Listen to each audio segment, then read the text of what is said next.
Hello, welcome to the Roy Rogers News Channel. Thank you for watching. Alright, earlier in the morning, Q has posted a PokeMMO Dev Blog 9000. Upcoming content changes for PvP. Alright, so let's go ahead and read the Dev Blog.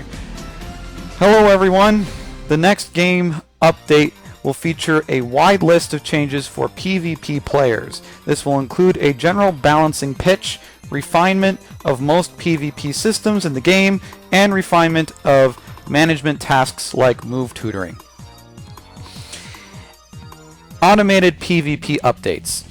Matchmaking will see a suite of changes, including updated reward structures, a seasonal-based matchmaking ELO system, and features to encourage move tier participation. For reward structures, we have shifted the battle point based rewards to a streak based approach. Over the years, we have been hesitant to include an automated forfeit function in the structured PvP due to the potential of encouraging poor quality matches where players forfeit while a match is still winnable. To counter this, the players are now more encouraged to stay in the match at risk of losing their streak bonus, and additional bonuses are given if you're fighting an especially well-ranked player.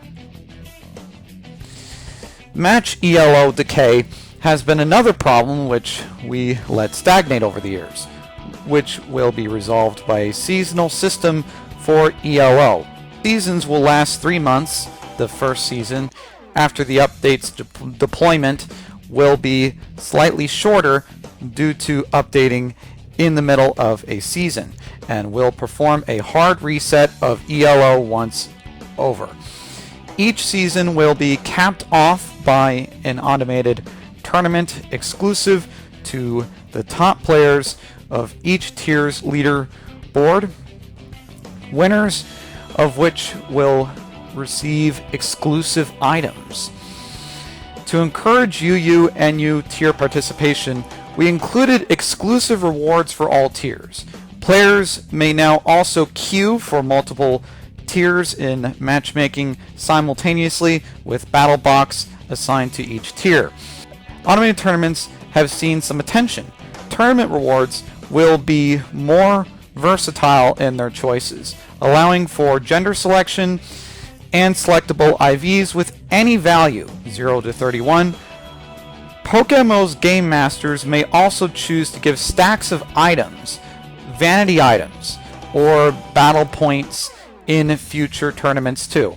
Note that these changes only apply to future tournaments, not ones which have already been scheduled or rewards which have already been mailed to players. On the smaller side, players will now also be able to spectate while queuing for a match in tournaments with no fear of missing their queue. Will now automatically shift from the spectate mode to battle mode when a match is found. Battle boxes are now also less terrible to manage and can be assigned and changed more easily in the PC UI. Generation 8 updates. With the introduction of Generation 8, many moves have been updated functionally, increasing their versatility. Move changes will be included where applicable. Teleport, Rapid Spin, Healing Wish, Fling, and Howl, as well as ability changes, Intimidate, Moody, and Egg Group updates for a few species trees. This change set will also include Generation 1 and 2 TM moves to the relevant species, and Generation 7 changes which we'd omitted until now, including Generation 7 through 3 LGPE move pools, and missing mechanical changes to Gengar's ability and the Prankster ability. Move pools for all species have been updated in some way or another, and the changes are far too numerous to note. In general, Generation 8 has priority over all other changes Then additional moves are processed from there. Move pool management updates.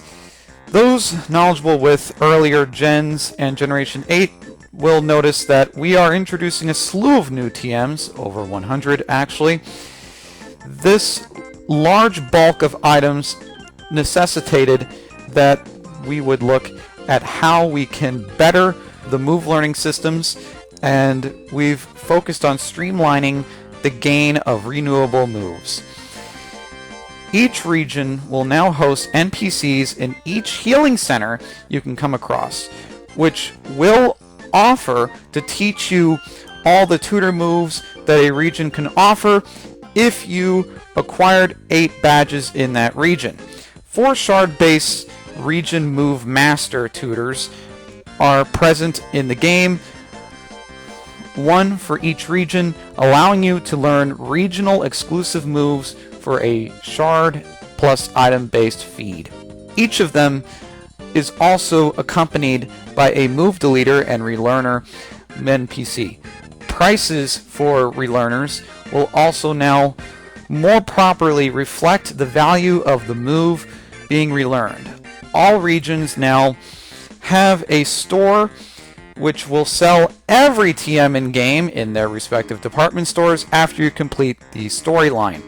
Redundant tutor data for all tutors have been removed, meaning no more TM and tutor overlap. For GBA areas, NPCs with single move tutor scripts, e.g.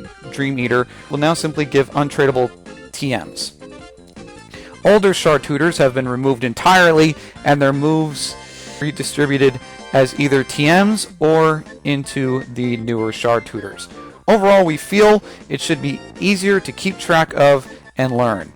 This overall is not comprehensive, but covers the most important things will be changing this update. We're currently finalizing everything and expect to release in early July. We hope you enjoy. Thank you for reading. Alright, and just before I sign off, I must mention the fact that Lifestyle has launched a thread for PokeMMO devblog 9000 questions. So if you have any questions about what might occur in this update, then feel free to ask them down in this thread. And Lifestyle has decided to kick us off here by starting off with some questions here, and Q has quoted all of Lifestyle's questions. Alright, so Lifestyle has asked, there is no mention of adding Little Cup or doubles to matchmaking. Will these never be added at all, or do you just want to see what this update does for NU and UU activity first? And Q has answered this concern. There is no definitive plans for these at the moment, but we're toying with the idea of featuring alternative game modes which would have exclusive rewards, Little Cup, triples, rotation battles, co-op doubles, triples, and FFA battles would fall under this category and could be rotated out regularly for some gimmick variety, perhaps on a weekly basis. In hindsight, doubles is probably a better choice for a secondary game mode in matchmaking than either UU or NU.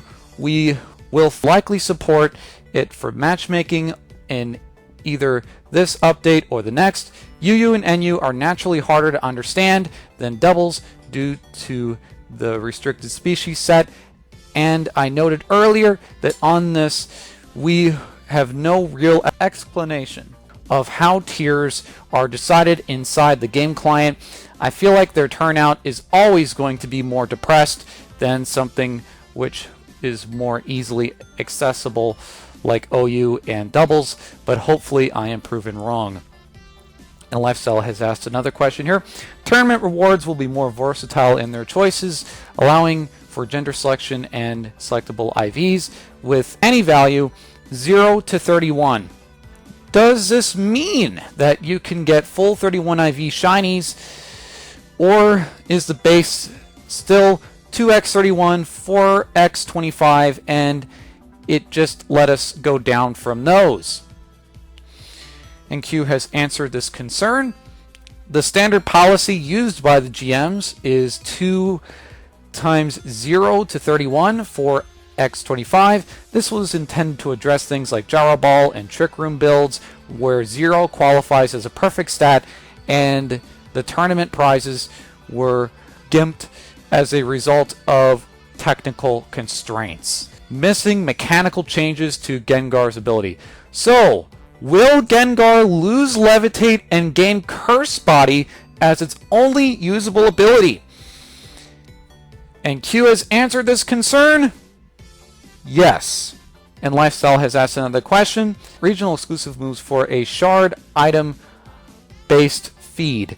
Are these items the same ones as for old tutors like Black Belt, Magnet, Twisted Spoon, Hardstone, etc.? And Q has answered this concern. Mostly yes. Some recipes will require previously useless items. And Lifestyle has asked one last question. Will each Pokemon be getting every move they can learn in Generation 8? Or will we be omitting some things such as Nasty Plot on Hydreigon? If not, then will Hydreigon get Draco Meteor?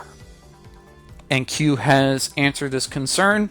Some things will be omitted, but we're defaulting to inclusion for almost all moves. We're deferring most of the decision making to the tier list council, and Nasty Plot, as noted, for exclusion on Hydreigon. Whether Hydreigon will see Draco Meteor is up to the tier list council if they believe it falls off too hard after Gen 8, I think. The list of moves which will be excluded hasn't been finalized yet. Sorry, I couldn't give a better answer. Alright, so Senzi has asked, thank you for improving the PvP area. I hope doubles will become a thing now since they're far more desired than UU and NU. My questions are, as it has been mentioned, will Gengar lose Levitate? How will that be implemented? Will the current Gengars in the game have their abilities changed, or will we have to breed new ones? In the case of Garchomp, will he get Rough Skin? If so, will it follow the same mechanic as mentioned for Gengar? And then I went ahead and asked a question here as well. Good morning. I have a question to ask as well. In relation to Shard Tutors, they will be located in every Pokemon Center, or are they in certain locations? Thank you for your time, BF. Alright, and Lifestyles answered Sanjay Z's question. Gengar will have its ability replaced. This should, of course, apply to existing ones as well.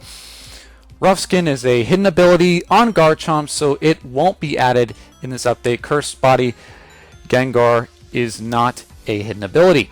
Q has answered Sunzi's questions as well. Will the current Gengars in the game have their ability changed, or will we have to breed new ones? Q has answered this question. The former. In the case of Garchomp, will he get Rough Skin? If so, will it follow the same mechanics as mentioned for Gengar? And Q has answered this concern. No ability changes were done for Garchomp. And then I asked the question as well about the Shard Tutors, if they're going to be located in all the Pokemon Centers, or how that's going to work. And Q has answered this concern. They will be in every center alongside a combined Relearner, Deleter, NPC. Only one type of Shard Tutor NPC will be in each region center, though. Kantos will be a red Shard Tutor, Howens will be a green Shard Tutor, etc. Alright. And I thanked Q for his time, and I'm looking forward to covering the update when it hits. Alright, and just before I sign off of this video, I must mention a question that was asked in another thread, although if you have any questions to ask the development team, I would recommend that you ask them in the thread that's linked down in the description below, which is the thread being shown on camera. Alright, so there was another question here that Pedro Lando Unico has asked. Blastoise will learn Shell Smash, and Q has answered this concern. Yes. And Pedro Lando Unico has also asked Gengar with Nasty Plot and Curse Body, and Q has answered this concern as well. Curse Body, yes. Nasty Plot, maybe. We're not sure yet. Alright. Thank you so much for watching. This is the Roy Rogers News Channel. Don't forget to comment or subscribe to my channel, like or dislike the content that you see here. And I'm looking forward to covering the update log on the Roy Rogers News Channel. Anyways, this is the Roy Rogers News Channel. Don't forget to comment or subscribe to the channel, like or dislike the content that you see here. And this is the Roy Rogers News Channel signing off. Fast, accurate, unbiased. Roy Rogers News!